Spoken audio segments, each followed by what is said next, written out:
శ్రీ సాయినాథాయ నమః. శ్రీ సాయి సచ్చరిత్రము ఉపోద్ఘాతము. శ్రీ సాయిబాబా ఎవరు? శ్రీ సాయిబాబా సర్వాంతర్యామి. ఉపోద్ఘాతము. మహారాష్ట్ర దేశములోని వారందరికీ శ్రీ గురు చరిత్రము సుప్రసిద్ధము. ఆ దేశమంతటా దత్తాత్రేయ భక్తులు దీనిని చదివెదరు. కొందరు దీనిని నిత్యపారాయణము చేసెదరు.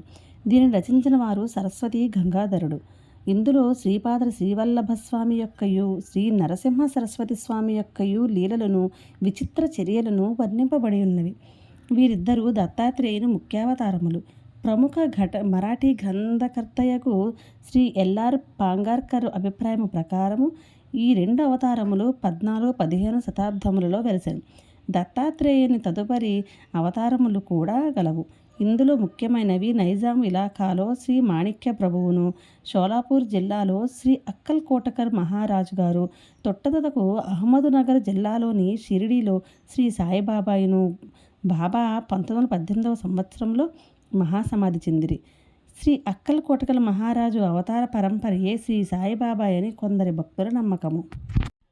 5వ అధ్యాయంలో వేప చెట్టు క్రింద పాదుకలు ప్రతిష్ఠించిన కథయు, 26వ అధ్యాయంలో చెప్పబడిన హరిశ్చంద్ర పితలే అనుభవమును ఈ నమ్మకమును దృఢపరచుచున్నవి.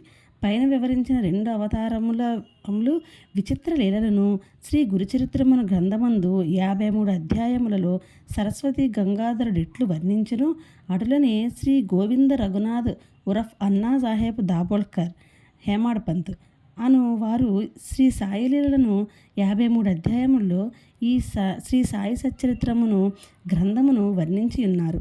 కనుక ఈ శ్రీ సాయి సచ్చరిత్రమును ఈనాటి గురుచరిత్ర అని చెప్పవచ్చును.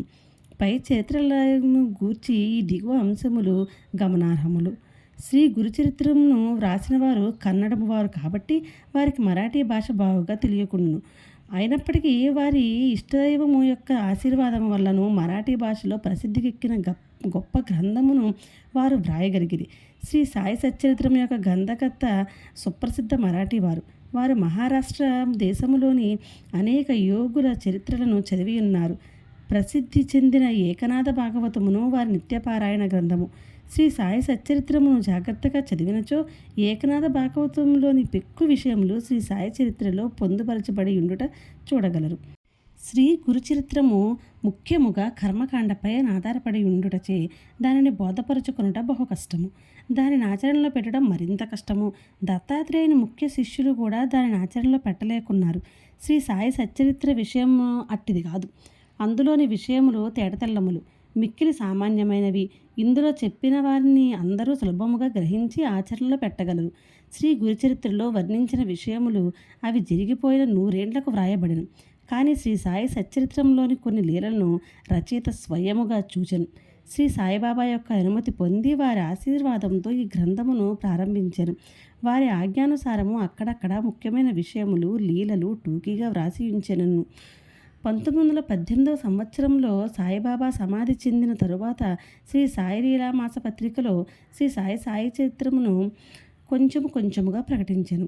శ్రీ సాయి సచ్చరిత్ర ఈ విధముగా 1923 నుండి 1929 వరకు శ్రీ సాయి లీలలో ధారావాహికముగా ప్రచురింపబడి 1930లో పూర్తి గ్రంథ రూపమున ముద్రించబడినది. కనుక శ్రీ సాయి సచ్చరిత్రము ప్రస్తుత గ్రంథము అధికారికమైనది. షిరిడీలో శ్రీ సాయిబాబా సశరీరులుగా ఉండగా దర్శించుకుని భాగ్యం లభించని భక్తులకు ఈ గ్రంథము నిజముగా ఒక వరము. శ్రీ సాయి సచ్చరిత్రమును అన్నాసాహెబ్ దాబోల్కర్ కూర్చెను. కానీ ప్రతి అధ్యాయము చివర శ్రీ సాయి ప్రేరణచే హేమాడ్పంత్చే వ్రాయబడి ఉన్నట్లుగా కావున ఈ హేమాడ్పంత్ ఎవరిని పాఠకులు అడగవచ్చును. అన్నాసాహెబ్ దాబోల్కర్ మొట్టమొదటిసారి సాయిబాబాను సందర్శించినప్పుడు వారి బిరుదును దాబోల్కర్కు కరుణించిరి. ఎప్పుడు ఏ సందర్భంలోని ఈ బిరుదును అతనికి రొసంగిరోయను విషయమును 2వ అధ్యాయంలో రచయిత చెప్పి ఉన్నారు. అన్నాసాహెబ్ జీవిత చరిత్ర ఈ విధంగా క్లుప్తంగా చెప్పబడినది. గ్రంథ రచయితయగు దాబోల్కర్ 1859వ సంవత్సరంలో ఠాణా జిల్లాలోని కేల్వే మహిమునందు ఒక పేద ఆద్య గౌడ బ్రాహ్మణ కుటుంబంలో జన్మించింది. వారి తల్లిదండ్రులు దైవభక్తి గలవారు. దాబోల్కరు తమ ప్రాథమిక విద్యను స్వగ్రామమందే పూర్తి చేసి పూనాలో 5వ స్టాండర్డ్ వరకు ఆంగ్ల విద్యను అభ్యసించింది. కుటుంబ ఆర్థిక పరిస్థితులు అంత బాగుగా ఉండకపోవటచే వారు పై క్లాసులు చదవటం మానుకునేది. అప్పట్లోనున్న సర్కారు నౌకరీ పరీక్షలో ఉత్తీర్ణులై తన ఊరిలోనే బడిపంతులు ఉద్యోగంలో ప్రవేశించింది. ఆ సమయమందు కులాబా జిల్లాలో మామల్తదారుగానున్న సాబాజీ చింతామణి చిట్నీస్ అనువారు వీరి సచ్చీలతను, బుద్ధికుశలతను, సేవానిరతిని చూచి మెచ్చుకొని తలాటియను గ్రామోద్యోగిగా నిర్మించింది. తరువాత ఇంగ్లీషు గుమస్తాగా వేసిరి. పిమ్మట మామల్తదారు కచేరీలో హెడ్ గుమస్తాగా నియమించింది. కొంతకాలము జరిగిన పిమ్మట అటవీ శాఖలో ఉద్యోగిగా ఉంచిరి. కొన్నాళ్లకు కరువు సంబంధ పనులందు ప్రత్యేకోద్యోగిగా గుజరాత్లోని బ్రోచ్లో నియమితులైరి. ఆయా ఉద్యోగములలో తన బాధ్యతలను అత్యంత సమర్థవంతంగా నెరవేర్చుట వలన 1901వ సంవత్సరంలో ఠానా జిల్లాలోని సాహాపూర్లో మామల్తదారుగా నియమింపబడింది. 1903వ సంవత్సరంలో ఫస్ట్ క్లాస్ రెసిడెంట్ మెజిస్ట్రేట్గా బాంద్రాలో నియమింపబడింది. వారచ్చట 1907 వరకు ఉద్యోగం చేసిరి. తర్వాత ఆయన ముర్బాడు, ఆనంద్, బోర్సదులలో పనిచేసి 1910వ సంవత్సరంలో తిరిగి బాంద్రాలో రెసిడెంట్ మెజిస్ట్రేట్గా నియమితులైరి. ఈ సంవత్సరమందే వారికి షిరిడీకి పోయి శ్రీ సాయి సందర్శనము చేయ భాగ్యం కలిగెను. 1916వ సంవత్సరంలో వారు ఉద్యోగ విరమణ చేసిన పిమ్మట కొన్ని నెలల వరకు తాత్కాలిక ఉద్యోగిగా పనిచేసిరి. అదియును విరమించిన తరువాత సాయిబాబా మహాసమాధి చెందు వరకు శ్రీ సాయి సేవలోనే పూర్తిగా నిమగ్నులైరి. బాబా మహాసమాధి పిమ్మట షిరిడి శ్రీ సాయిబాబా సంస్థానము 1929వ సంవత్సరంలో తాను మరణించు వరకును ఎంతో చాకచక్యంగా నడిపిరి. వారికి భార్య, ఒక కుమారుడు, 5గురు కుమార్తెలుండిరి. బిడ్డలకు తగిన సంబంధములు దొరికినవి. అందరూ క్షేమముగా ఉన్నారు.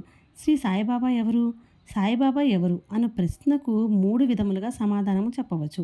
దీర్ఘాలోచన చేయకయే విషయములను గూర్చి గాని మనుషుల గూర్చి గాని అభిప్రాయము చెప్పు అభ్యాసము గలవారు సాయిబాబా ఒక పిచ్చి ఫకీరనియు, వారి షిరిడీలో శిథిలమైన పాడుబడిన మసీదులో అనేక సంవత్సరములు నివసించరనియు, ఇష్టము వచ్చినట్లుగా మాట్లాడుచు తమను దర్శింప వచ్చిన వారి నుండి దక్షిణ రూపమున ధనము వసూలు చేయుచుండిరనియు చెప్పుదురు. ఈ అభిప్రాయము తప్పు. ఆర్యే తర్కడ్ గారి స్నేహితుడు ఒకసారి బాబా దర్శనానంతరము బాబా వద్ద సెలవు పుచ్చుకొని బొంబాయి తిరిగి పోవునప్పుడు కంటతడి పెట్టుకొనెను. అతనితో బాబా ఇట్లను, పిచ్చివాని వలె ప్రవర్తించుచున్నావేమి? నేను బొంబాయిలో మాత్రము నీతో లేనా?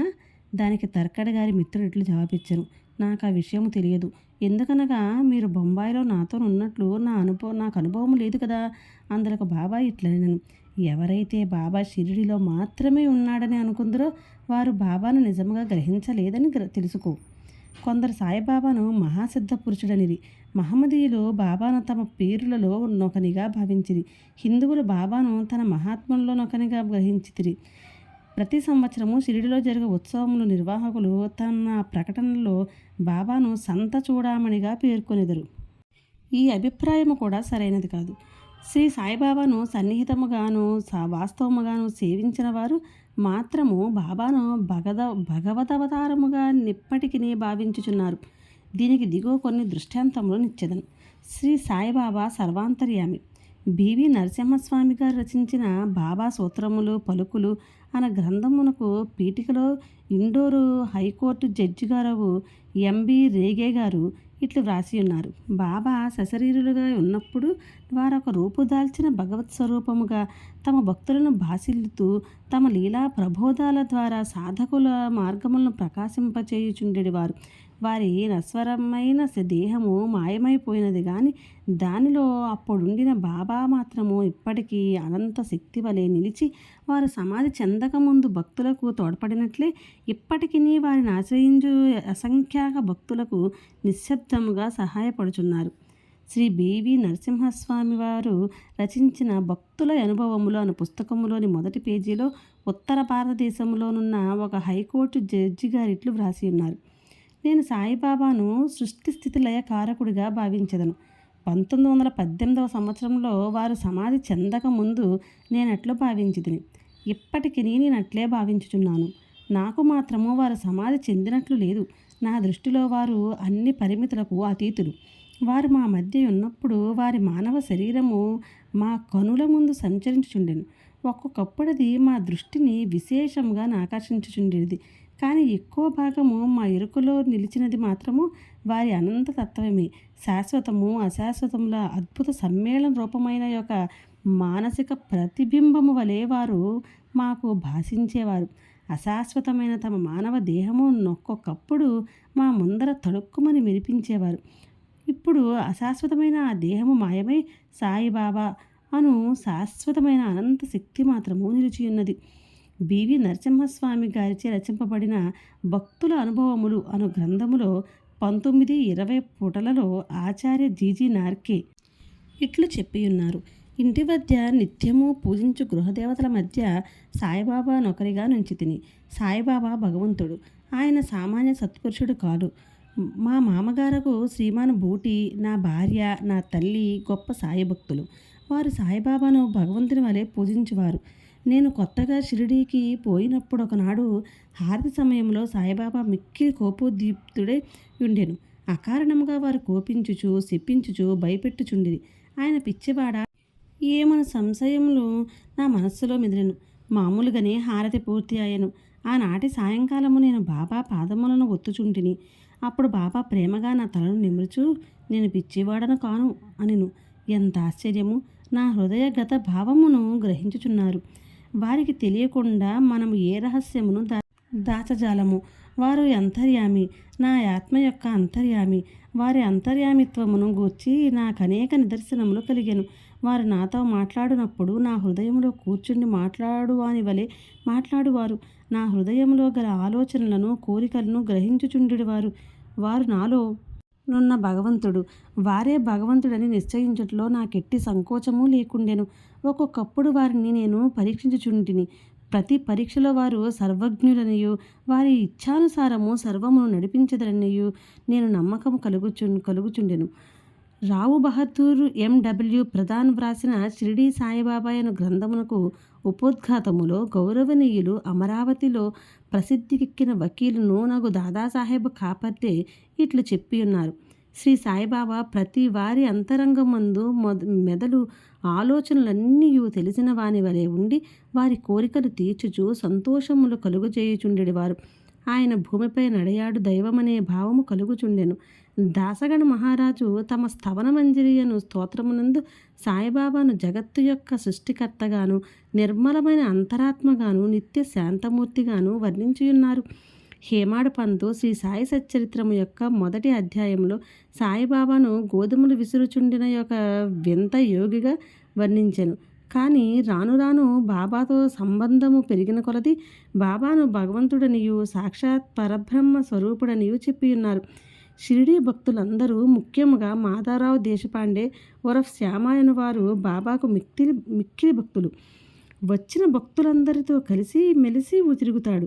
ఆయన ఎల్లప్పుడూ బాబాను దేవా అని సంబోధించువాడు.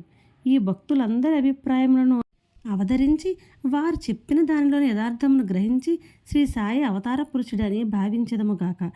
ఉపనిషత్ దృష్టులైన మన పూర్వ ఋషులు భగవంతుడు సర్వంతర్యామి అను సత్యమును దర్శించిరి. బృహదారణ్యక, ఛాందోగ్య, కఠ, శ్వేతాశ్వతర ఉపనిషత్తులు జీవకోటితో సహా సర్వవస్తు సముదాయమైన ప్రకృతి అంతయు భగవంతుని రచనమనియు అది అంతయు నంతర్యామిచే అనగా సర్వమును సృష్టించి పాలించడి భగవంతునిచే వ్యాపింపబడి ఉన్నదనియు వక్కాణించుచున్నది. ఈ సిద్ధాంతమును నిరూపణ చేయుటకు తగిన ఉదాహరణము శ్రీ సాయి. ఈ శ్రీ సాయి సచరిత్రమును సాయిబాబాకు సంబంధించిన ఇతర గ్రంథములను చదివిన వారు తప్పక ఈ సత్యమును గ్రహించి యథార్థమైన శ్రీ సాయిని దర్శించగలరు. ఉపోద్ఘాతము సంపూర్ణము. సద్గురు శ్రీ సాయినాథార్పణమస్తు. శుభం భవతు.